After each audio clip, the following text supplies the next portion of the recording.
The oceans are fundamental to the survival of the Earth.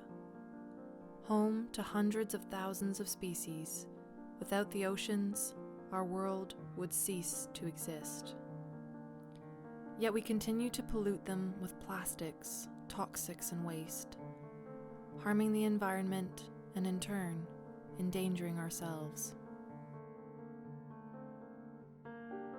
We are a team of 14 women, scientists, activists, designers, sailors, but most importantly, mothers, sisters, daughters, friends. Women with hope for a healthier future. We are eXXpedition, on a mission to make the unseen seen.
In April 2014, we met for the first time in London to have our bloods taken for body burden testing.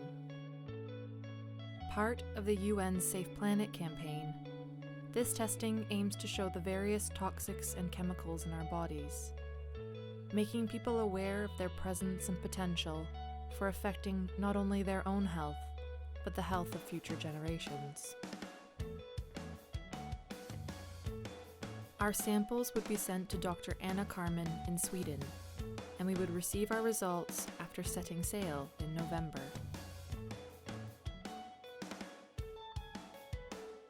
Emily explained the issue of plastics and toxics in the ocean, describing how plastic breaks down into microplastics over time and act as sponges for toxics and chemicals. These then slowly make their way back to us through the food chain, as well as consumption and use of cosmetics and personal care products. We spoke about the effects of those plastics and toxics on both human and environmental health, and how we wanted to use this expedition to make this unseen problem seen by as many people as possible. We spent the next day brainstorming, planning, sharing ideas, hopes, and fears for our adventure together, knowing the next time we would see each other, we would be setting sail across the Atlantic.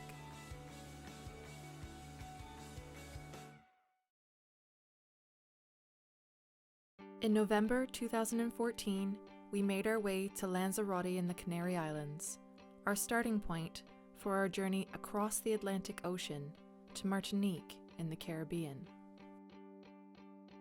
With the addition of new crew, this would be the first time we would all meet after over a year of planning. As we arrived in the marina, it was amazing to see Sea Dragon, our new home, for the first time.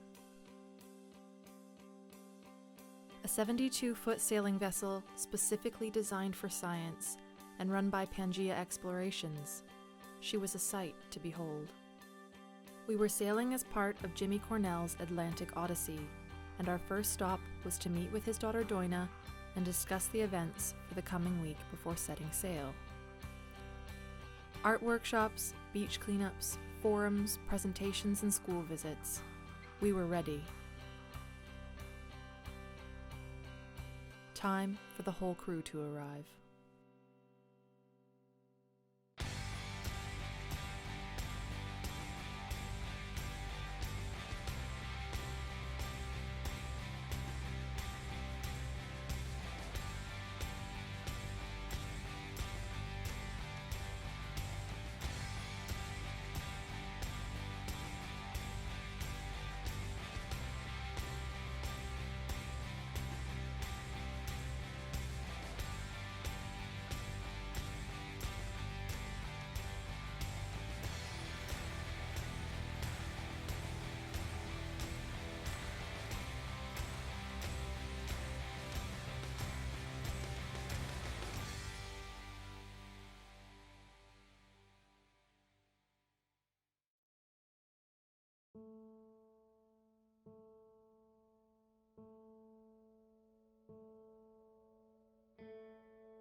What do you think about using plastic to make art? I think it's really a good idea because you're reusing other people's garbage. So at least you're putting it to good use. Later that day, we reflected on this as we headed to the landfill. It's like an important moment because they will put it in the news that you've been here and that because they want to rub a little bit of the the goodness of the project. Okay. I'm all for that. Interesting. I think the people with the power are the ones that need to hear the message the most. As we toured the site, for those who had never been to a landfill before, it was an overwhelming experience. It truly brought home the importance and urgency of our mission. Worldwide, we produce 2.5 billion metric tons of waste every year, and 275 million of this is plastic. We now know, through the research of one of our crew members, Dr. Jenna Jambek, that over 8 million metric tons makes its way into the oceans.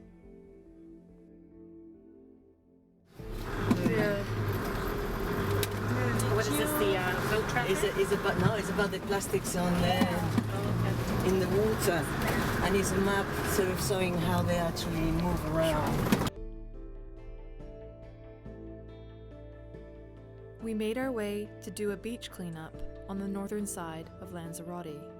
We took with us children from the Atlantic Odyssey and showed them different apps they could use while crossing, like the Marine Debris Tracker. So some of these are larger pieces of plastic that have turned into fragments, but then some of these are pre-production plastic. So this is a plastic nurdle, they call it, and this is what you would then take a lot of these and melt down into the resin that you would mold into plastic items. I'm going to try and gather up as many as possible and walk along and sort of try to get a rough density estimate. I have not seen this so obvious in the rack line before. This is really when you're like, what are we doing?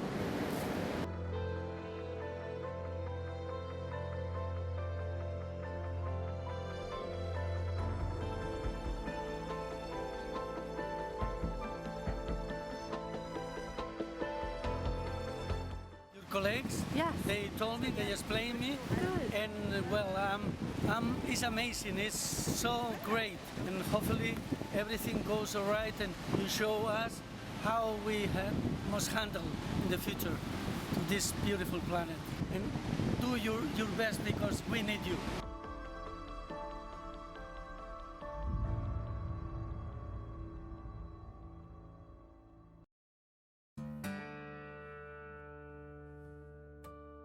On November 14th, 2 days before setting sail, the whole crew finally moved on board Sea Dragon.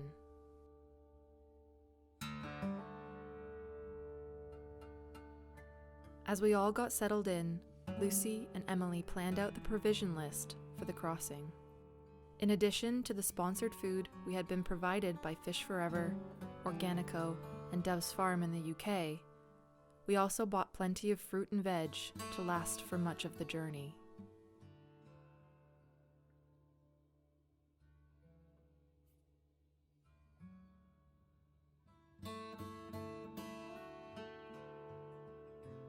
How many tea bags do we need for the trip? 900 cups of tea.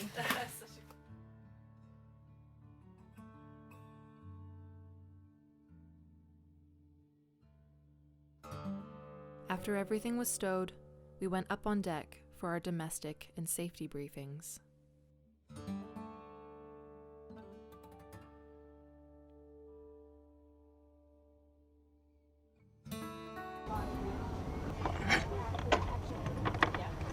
So what is this for? This is how we tether ourselves down at nighttime.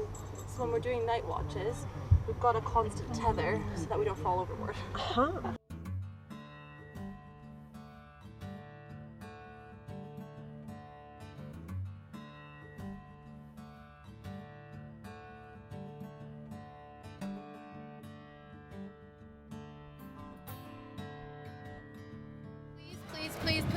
Please do not puke in the trash can, because we have to carry that around for the next 3 weeks. It'd be better for you to puke next to the trash bag than to actually puke in it. So, but hopefully you don't need it, but we do have a few buckets that we can tie next to your bunk.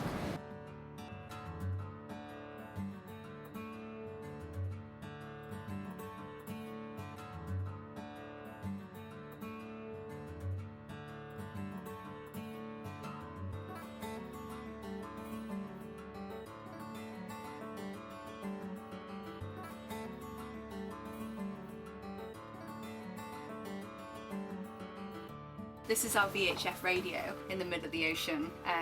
It's going to be infrequent that people will be able to hear us on this, but if there's a rescue nearby or a boat nearby or something, then it's always VHF is the way that you can communicate with people near you.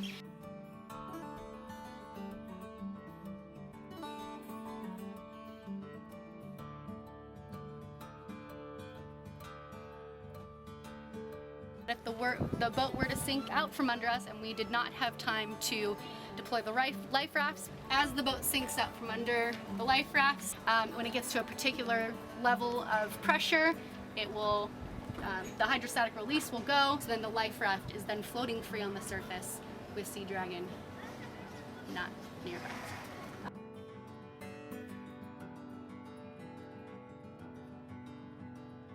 Winches basically allow us to do things that we wouldn't be able to do otherwise, man or woman.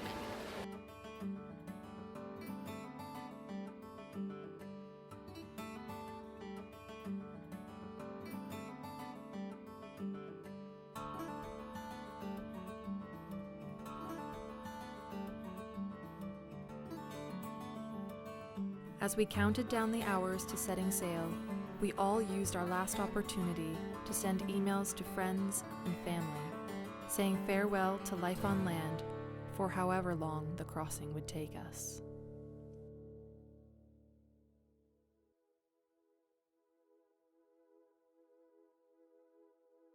As the morning dawned on the day we set sail, Emily ran through our watch system and the logbook that we would complete every hour on the hour throughout our crossing.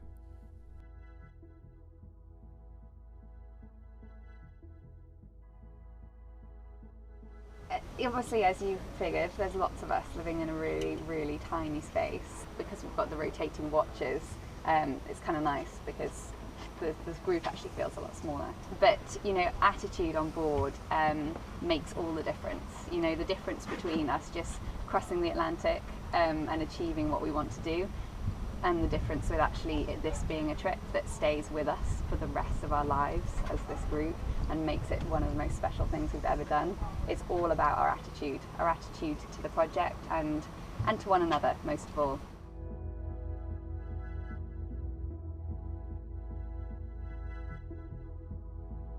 As we pulled out of the marina, we made our way out into the open ocean to meet the other boats at the start for the Atlantic Odyssey.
On day 6 of our sail, we finally felt it was calm enough to start some of our daily science of collecting water samples.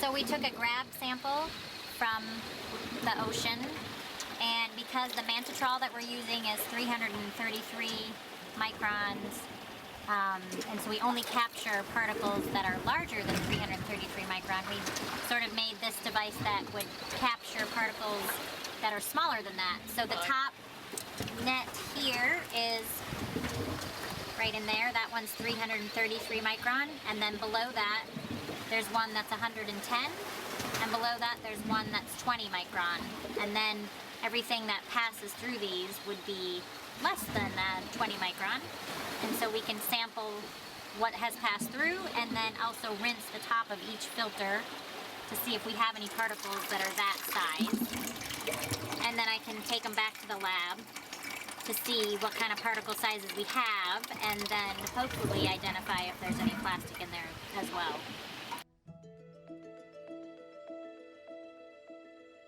Getting used to life on board Sea Dragon was a slow process, especially for crew who had never sailed before.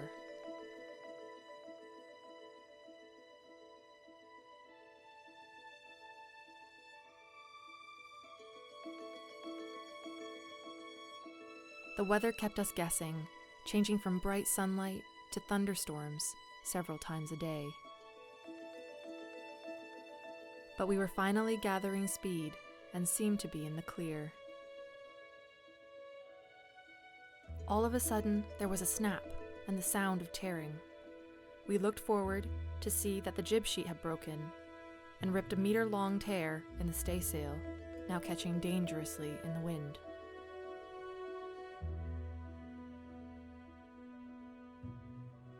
As we rushed to get it taken down, we knew we would need to repair the jib sheet the next day, which meant our first mate, Shanley, would need to climb the forestay, a risky move in unpredictable weather. Wavy, cold and wet. We were on night watch when lights appeared on the horizon between squalls. What's happening? So we're monitoring this ship right here that Shanley spotted that was off our starboard bow, and initially it looked to be that they were on a collision course with us.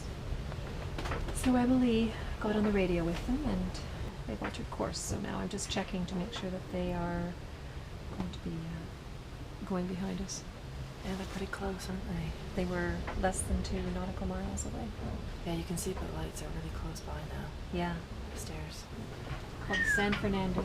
San Fernando. Please don't run us over. Absolutely not.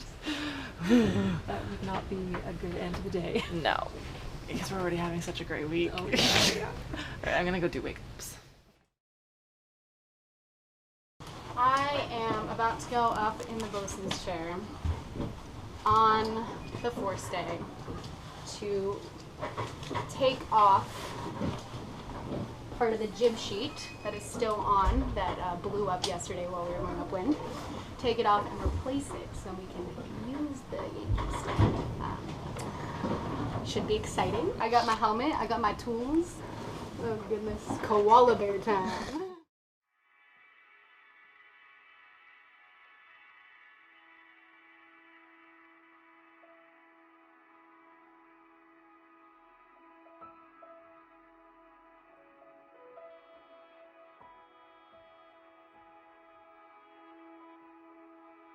As we prepared for Shanley to climb the forestay, we were hopeful that despite the waves, she would be able to free the jib sheet.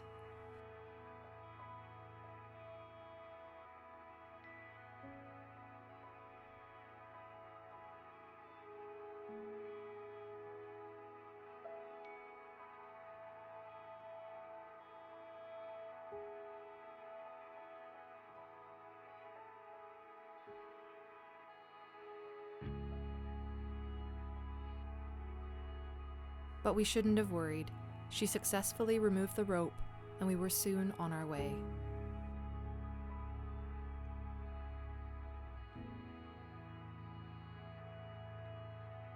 The rest of the morning was spent doing some very overdue housekeeping.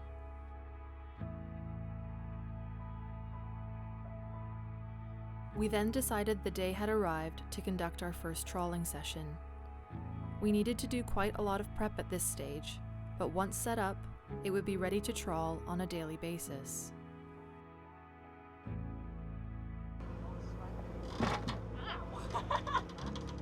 Caught that on camera.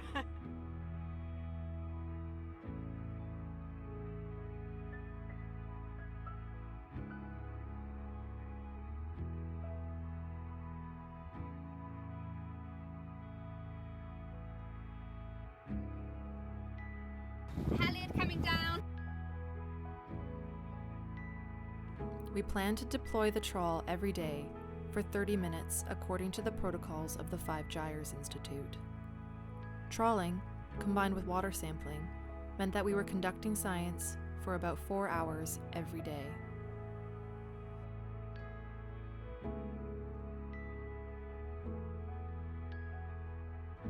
Alright, cool. If you want to unleash the beast,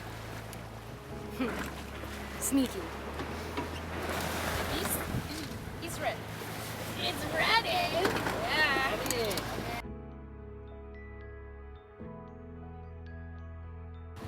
got a little bit of rain coming our way.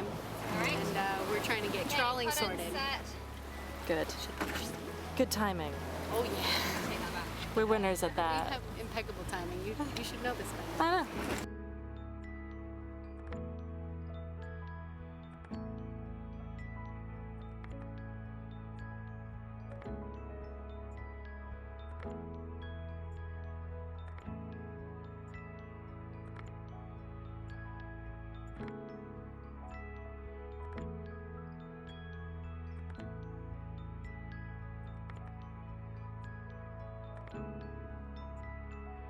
So we've just deployed the trawl. You can see it just behind me here. We're now just going along at just over 2 knots. The surface of the water is always cutting straight into that aperture on the mantle trawl. We have been adjusting the lines where necessary, but now it's pretty much set. So we'll do this for 30 minutes, then we'll pull it forward again, lift it out and check the sample.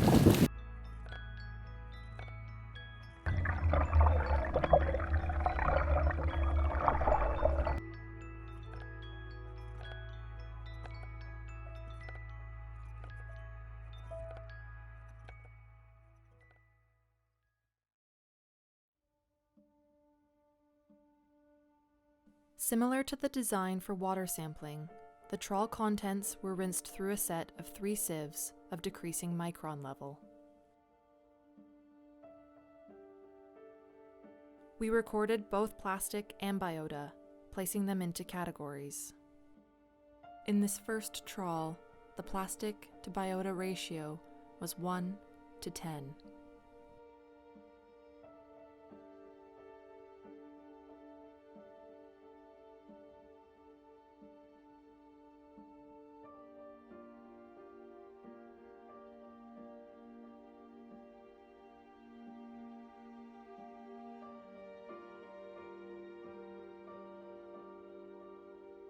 It was clear that as the microplastics and biota were of similar size, it would be virtually impossible for a fish to differentiate which was food and which was basically poison.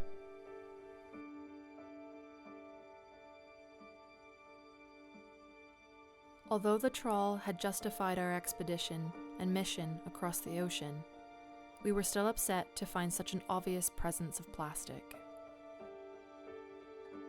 We decided that evening was as good as any to sit and talk through our body burden results. Studies have shown that humans have over 700 foreign synthetic chemicals in our bodies. Lucy explained what we had been tested for. We had quite a number of compounds analysed.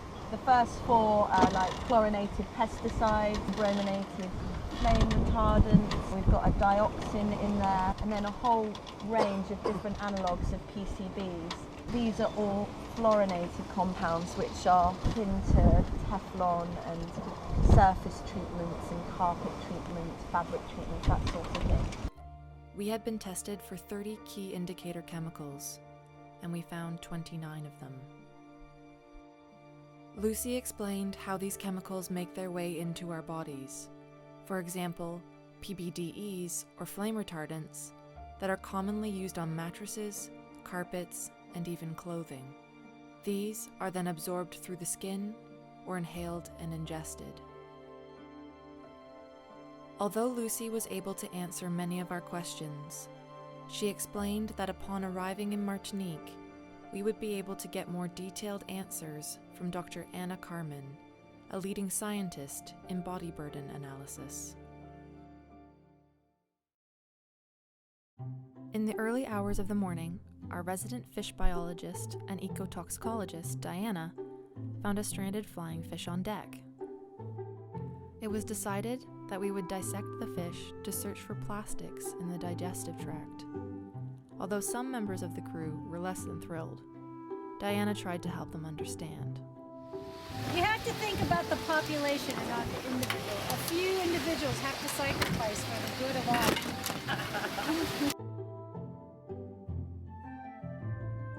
See if there's any plastic in there.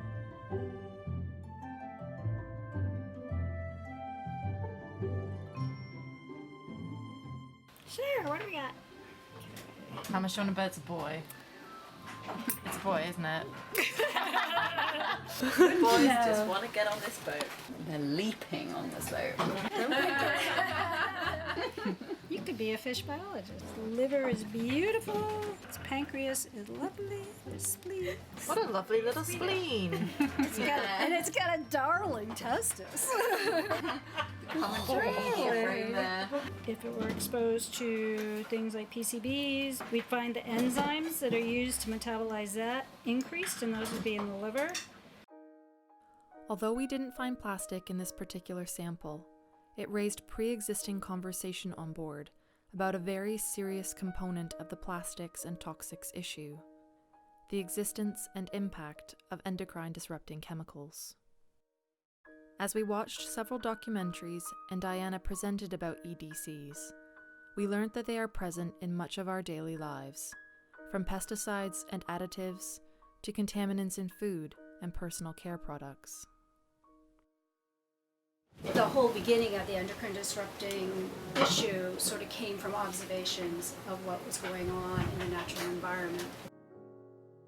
During her 25 years at the U.S. Geological Survey, Diana had specialized in contaminants and been a key player in telling the story of endocrine disruptors through what she'd seen in the Missouri River. As we listened and watched, we were seeing that the same chemicals that were present in our body burdens were causing changes to the reproductive organs, growth patterns, and developmental health of these animals. We had no doubt that the same could be said for human health.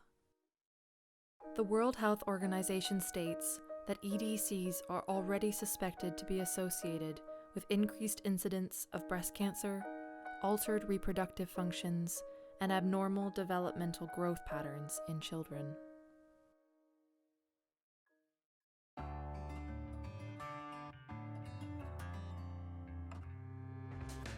Soon enough, we got used to our daily routine on Sea Dragon. Every day from 1 till 4 in the afternoon, we would do science. Manta trawling, analysis, and water sampling were conducted. The samples would return with Jenna to the US, where they would be analyzed in her lab at the University of Georgia.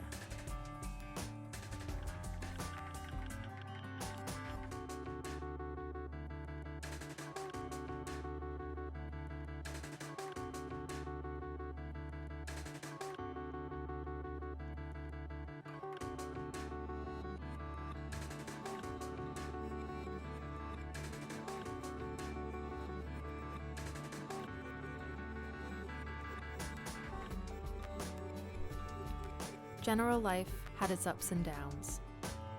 Have you had better days? I've had better days.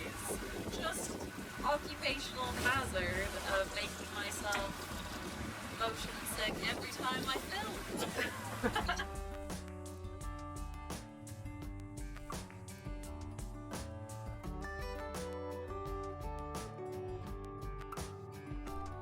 As promised, every hour on the hour, day and night. We would fill out the log, so over the course of the sail, we logged our journey over 450 times.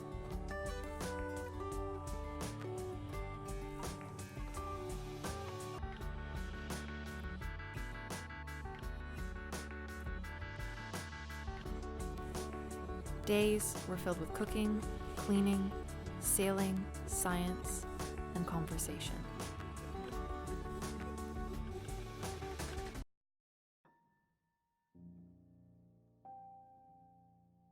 Perhaps one of the most important parts of our daily routine was gathering together each evening to hear one another's stories about life, work, challenges, hopes and dreams, and thoughts about our mission. We talked about science, from practical experiments to internal environmentalism, to the challenges faced by women in STEM careers. We explored the strengths and weaknesses of policy, society, and industry, and how to effectively achieve behavior change. We learnt and celebrated the power of art and design in engaging citizens, improving not only their range of choices, but inspiring them to protect and respect their environment.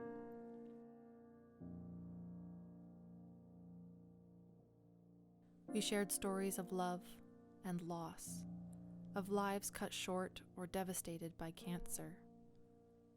These were stories of sadness and heartache, but also of strength, a clear reminder of the outcomes of poor environmental and human health. We listened to epic tales of adventure and exploration and our connection with nature.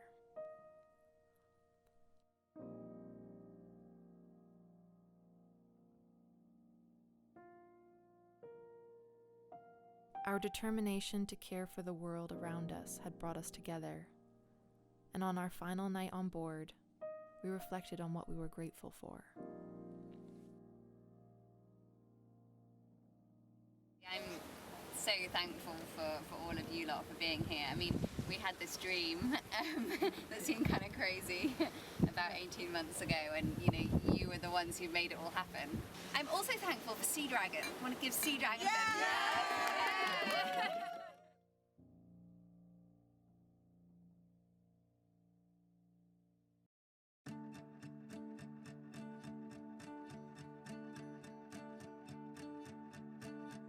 In the early hours of the 5th of December, the 19th day of our voyage, we spotted land.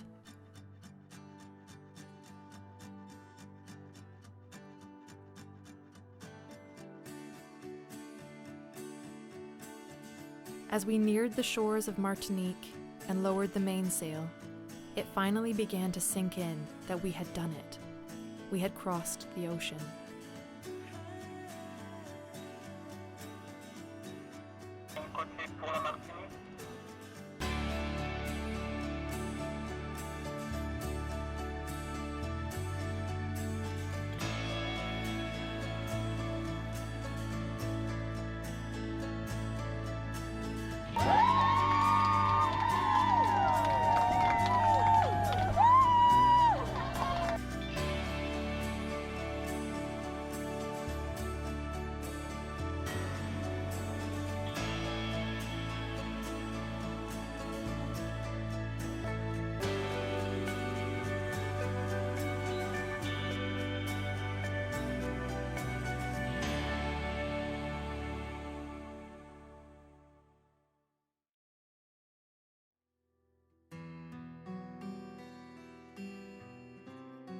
The next morning, Dr. Anna Carmen arrived from Sweden to discuss our body burden results in more detail. What our results showed was that no matter what age we were or where we were from, we had all been exposed to chemicals that have been shown to impact health without our knowledge. And although we had more questions than we had answers, we were still positive about moving forward. Most importantly, we talked about solutions, about the equally vital roles of society, policy, and industry to instigate and maintain lasting change. I think regulations and bans are very, very important. But then, of course, if you want to do more, if you want to do anything else, then as a consumer, you still have power to make choices. I guess that's the root of everything. During our final hours together, we talked about how this voyage is only the start of a much bigger mission. Do you have a sense of optimism? I do, yes. That's why I do this work.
Still these tears won't run dry.